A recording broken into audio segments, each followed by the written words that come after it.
చేశాము. ఈ నెహ్రూ నగర్ తండాకు సంబంధించిన రామవత్ సాలిబాయి ఆవిడకి 2 రోజుల నుంచి గత 2 రోజులుగా కూడా తనకు ఆరోగ్యం సరిగ్గా లేకపోవటం వల్ల అక్కడే గ్రామంలోనే ఉంది. ఆవిడ ఎక్కడ కూడా పెన్షన్ కోసం ఆ గ్రామం విడిచి బయటికి రాలేదు. ఎందుకంటే నిన్నే మనం ఎంపీడీఓస్ ద్వారా పంచాయత్ సెక్రటరీస్ ద్వారా అందరికీ కూడా పల్నాడు జిల్లాకు సంబంధించి అందరికీ కూడా సమాచారం అందించడం జరిగింది. ప్రభుత్వ ఆదేశాల ప్రకారం ఎక్కడ కూడా ఇక్కడ దివ్యాంగులు కానీ వృద్ధులు కానీ బెడ్ రిడెన్ కానీ ఎవరెవరైతే కదలలేని పరిస్థితులు ఉంటారో నడవలేని పరిస్థితులు ఉంటారో అటువంటి వారందరికీ కూడా ఇంటి దగ్గరే పెన్షన్ ఇచ్చే కార్యక్రమం అన్నది చేయమని చెప్పి క్లియర్గా మార్గదర్శకాలు ఇచ్చింది.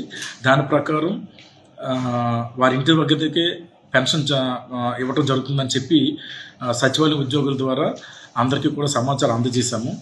ఏదైతే ఈరోజు సోషల్ మీడియాలో కానీ వివిధ వార్తా సంబంధించిన వాట్సాప్ గ్రూపులు కానీ వీటిలన్నింటిలో కూడా ఏదైతే న్యూస్ వస్తుందో అది పూర్తిగా అవాస్తవం. నెహ్రూ నగర్ తండాకు చెందిన రామవత్ సాలిబాయి అన్నావిడ ఆరోగ్యం బాగోకపోవటం వల్ల సహజ మరణం పొందింది తప్ప పెన్షన్ కోసం వచ్చే దారిలో పడిపోయి చనిపోయింది అన్నది పూర్తిగా అవాస్తవం. ఇది ఎంపీడీఓ ధృవీకరించారు. సో ఈ వీడియో ద్వారా పల్నాడు జిల్లా ప్రజలు ముఖ్యంగా పెన్షన్దారులందరికీ కూడా నా విజ్ఞప్తి, ఎవరు కూడా మీరు నడవలేని పరిస్థితుల్లో కానీ కదలేని పరిస్థితుల్లో ఉన్న అనారోగ్యంతో ఉన్న ఎవరు కూడా మీరు సచివాలయం వద్దకు రావద్దని మీ దగ్గరికి సచివాలయ ఉద్యోగుల ద్వారా రాబోయే 2 రోజుల్లో మీకు పెన్షన్ అన్నది డిస్ట్రిబ్యూట్ చేయటం జరుగుతుంది.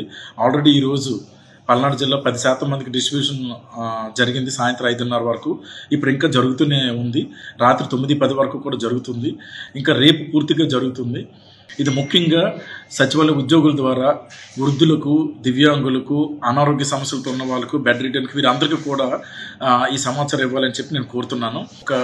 అందరికీ కూడా కొంచెం ఆందోళన లేకపోతే ఒక అధైర్యం ఏర్పడే పరిస్థితి ఉంటుంది కాబట్టి సో ఎవరు కూడా ఆందోళన చెందొద్దు, ఎవరు అధైర్యపడద్దు. ఇటువంటి అవాస్తవ ప్రచారం నమ్మొద్దని చెప్పి నేను కూడా తెలియజేస్తాను. Thank you.